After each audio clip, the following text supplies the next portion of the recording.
Hello, I'm Richard Tyner, Chairman of the Peterborough Branch.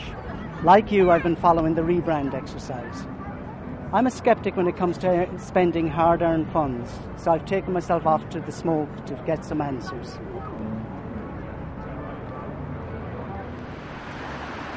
Here I am at the head office of the Parkinson's Disease Society. Somehow or other, I've managed to start at the top with Steve Ford, our Chief Executive.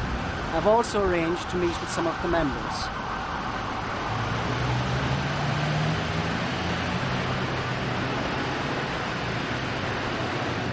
This is Steve Ford, our Chief Exec. What's this all about, Steve? Is there such a need for this brand project? Because it seems like a lot of money just to change a logo.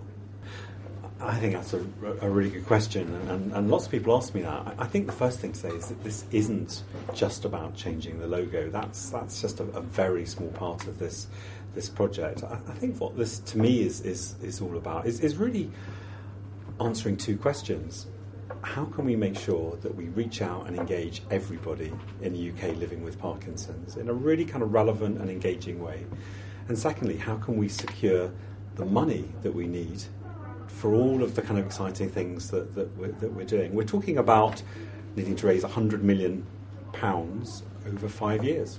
So what this project has involved doing is talking to literally hundreds of people, saying, how do you perceive the charity? How would you like to perceive it? How can we present it in the most kind of compelling and accurate way, actually? Because I think one of the messages that's come through very strongly is that we've changed a lot, and that our existing way of presenting ourselves, our name, our logo, the whole kind of look and feel, the tone of the organisation, doesn't actually match who we are now and the ambitions and the confidence that we have. So that's what I see this project really getting to the heart of.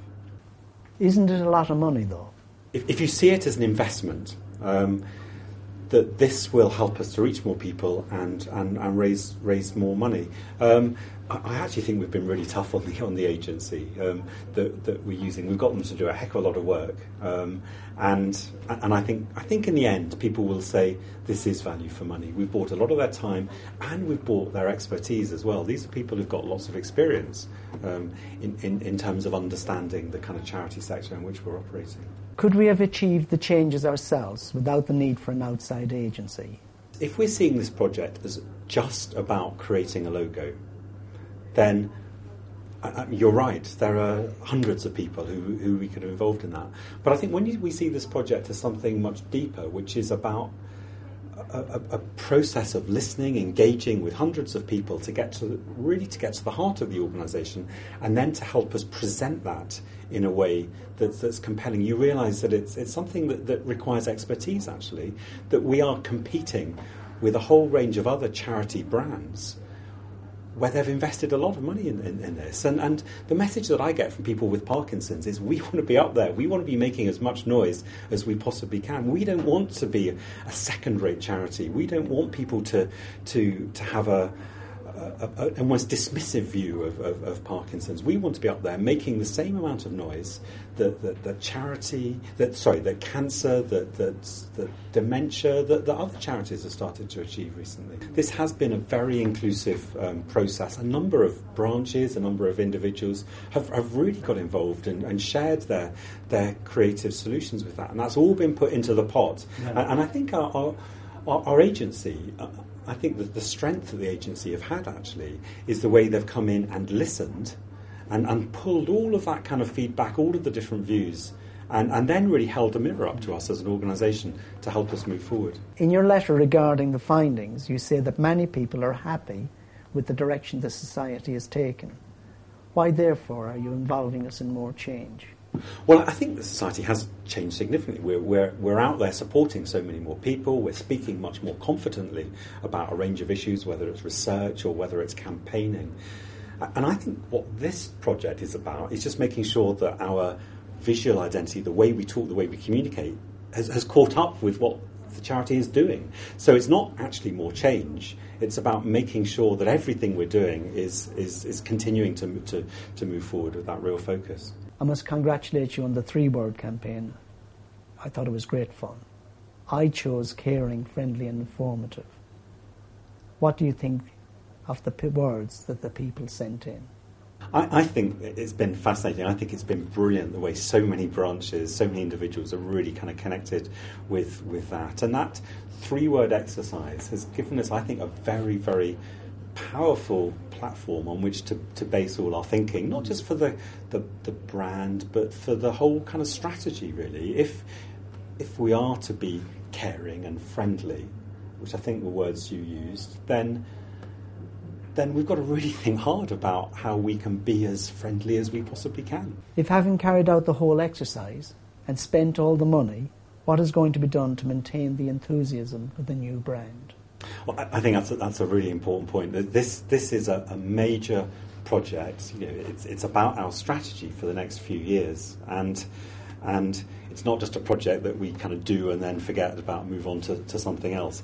Everything that we do over the next few years, hopefully branches can see that everything that they do over the next few years is really connecting with the vision of the organisation and what people through this brand project are looking for us to do.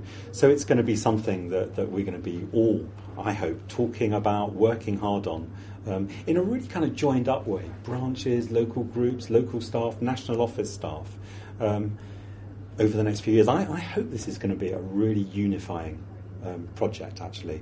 Your enthusiasm will go a long way. I'd like to thank you very much. Can you take us to Southwark Street near London Bridge, please? I've just left the Parkinson's Disease Society headquarters.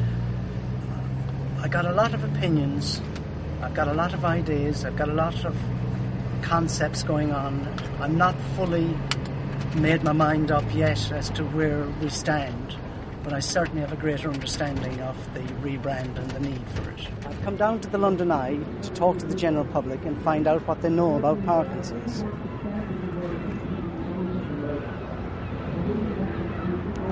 What do you know about Parkinson's disease? Not very much, actually. Anything at all? It affects the older people. Right. How does it affect them? Does it inhibit their mobility, I think? I've got a friend in Oundle that's got it.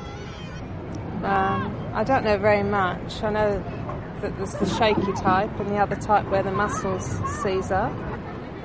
It's a sort of a debilitative disease that gets worse and worse over sometimes a very long period of time, and it results in basically physical incapacity and of the whole of the motor system of the body. Mostly their nervous system is not so working, so they usually shake their hand, feet, and they're not so much stable about it. So have you heard of the Parkinson's Disease Society? Not really, no, but I would assume one would exist. No, I can't say so. No. Probably not, no. Yeah. You have? Good. Right. And what do you think that they do? Because they do exist. Yes. I would assume they'd support the actual individual and the family members. Right. Very good. If someone has the disease, and they'll be there to help them with advice. Well, hopefully help the disease. You know, help people to find information about what to do. Presumably support and research.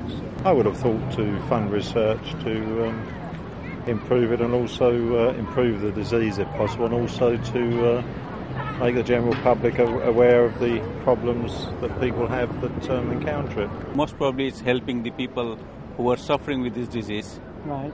Have you ever seen the Parkinson's Disease Society logo? No, I haven't. You haven't? No. You've never seen that logo? I can't say as I recognise it, no.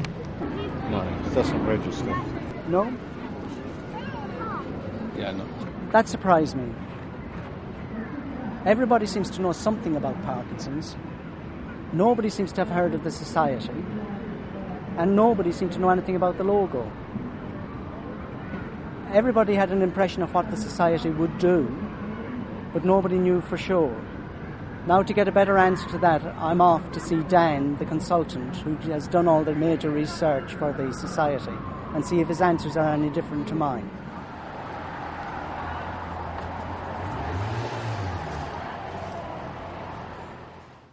I Hi, Richard. Hello, Dan. Nice to meet you. Likewise. Do you want to come through? Yeah, sure. Right, I'm now with Dan Dufour, the man who's done the research with regards to this rebrand exercise. Hello, Dan. Can you explain exactly what you're doing for us? My name's Dan and I work for The Team, which is a communications agency, and we're working with Parkinson's Disease Society to help it develop its brand. By that I mean helping the organisation look at the way it presents itself through the use of words and images. So ultimately what we want to do is make sure more people have heard about the organisation and understand what it's all about. Brand is much more than just a logo. People quite often think of brands as logos, but there's much more to it than that. There are three elements that make up a brand. The first part is what the organisation is really all about. That's the foundations of a brand, and then that's reflected by the use of words, so things like a name, a strapline, key messages, and images. So things like a logo, colour palettes, fonts, photography, maybe illustration. All those elements together make up a brand. But what's really important is people's perceptions and your reputation. The brand is really what people think about you. The first part is research phase, which is going out and finding out what people currently think about you. We spoke to staff, we spoke to members, we spoke to people with Parkinson's, people currently engaged with the charity, and people that didn't have any involvement with the charity, and we spoke to professionals as well. So we spoke to a range of audiences. We used that research to then help define what the organisation is really all about, and explain that through the use of words. So it's really about defining who the organisation is and what it's there to do. At that point, we go back out and we do some testing. So we go back out and re-engage with members and staff and all those different audiences to test that work and see whether they agree with the way we're defining the organisation. Once that's been agreed, we then go into the creative work. So we start exploring colours and logos and different visual expressions, different ways you can present the brand. But that doesn't happen until we've described what the organisation is all about, because that's really important. That's the part you have to do first. You carried out detailed research on behalf of the organisation. What have you learned from that? From a general public perspective, we found that lots of people didn't know very much about Parkinson's. They generally associated it with older people or only knew about the tremor rather than any of the other symptoms. We also found that lots of people hadn't heard about the charity or didn't know what you did. People were also fairly critical of the way the organisation currently presented itself. Lots of people told us they didn't like the name of the organisation, Parkinson's Disease Society.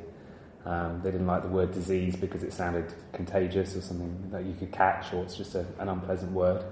And lots of people said they didn't like the word society because it sounded old-fashioned, maybe even elitist. People were also critical of the existing logo because they thought it looked like a P and a J, which confused them. Dan, there are 120,000 people with Parkinson's in the UK, but we only have 30,000 members. How can we reach more of those people? We found when we talked to people that have been newly diagnosed with Parkinson's that a lot of them hadn't heard about you and didn't know about the great work that you did. They also told us that if they heard about you and if they knew more about you, they'd be prepared to support you. So there's a huge opportunity to reach out and engage with more people. You are on record as stating that we are underselling ourselves. Is this going to be money well spent? If you look across the sector, there are lots of charities over the last couple of years have been investing in their brands to make sure people understand who they are and what they do. So charities like Shelter, like MenCap, like Leonard Cheshire, the reason they're doing it is because it's proved to be effective and be successful. If more people know who you are and what you do, ultimately more people will support you. If you take a charity like Macmillan, for example, who've invested in their brand, the outcome has meant that they've increased their fundraising revenue, so more people have donated to them, but they've also managed to increase the number of people they help by more people knowing about them. Now Macmillan have obviously invested a huge amount in their rebrand, but other smaller charities have done the same and have had the same benefits. Going to recommend we put ourselves in your hands then? Good to hear. Thanks, Dan. Thanks very much. Thank you. Well, that was very interesting. The same kind of enthusiasm as Steve came from Dan as well. I'm starting to get the bug myself. I've had a cracking day. It wasn't just about being on camera, because that is totally secondary. It was finding out so much about so little, because so many members of the general public haven't got a clue about us. Now, my passion seems to have rubbed off on my pals and my friends and my relatives, because they all know about it. But somehow or other, we've got to take this exercise a lot further. At the London Eye, I was greatly surprised. I was surprised that so few people wanted to talk to us. They ran away in great numbers when they saw me come with my clipboard. But when I did get to talk to them, they just didn't seem to have any great concept of what the Parkinson's Disease Society does. And none of them, not one of them, had any idea about the logo. Now, to me, that's criminal. We've got to do something to raise the profile of the organisation. Our logo must be seen up there with Boots and Shell and BP. It has to become more recognisable. But it's also got to be recognisable with the other charities. We have a right to a standing in the community.